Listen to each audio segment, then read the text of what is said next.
पवन भैया को पता चला ये चीज। पवन भैया ने सीधा बोला कि मैं उससे नहीं मिलूंगा। जब मेरे फैंस को कोई चीज बुरी लग रही है तो ये इंसान यहाँ पे नहीं रहना चाहिए।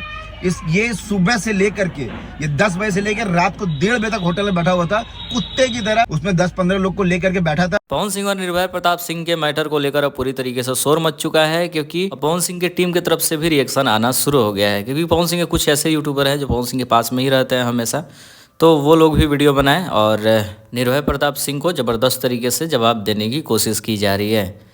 खैर पहले कुछ नहीं था, तब निर्भय प्रताप सिंह 10 बार लाइव आया। अब तो पवन सिंह के टीम वाले ने रिएक्शन पर रिएक्शन देना शुरू कर दिया। अब देखो मामला कहां तक जाता है। अब ये वीडियो पड़ेगा निर्भय प्रताप के पास, फिर वो दीपक फौजी के पास, वो सब फिर से लाइव आएगा और बहुत कुछ बोलेगा। उस सबको लगता है कि पवन सिंह उस सबसे माफ़ी मांगे, पवन सिंह एक वीडियो बना के दें कि भाई देखो माफ़ कर दो, ये सारी चीज़ें हमें नहीं बोलनी चाहिए थी।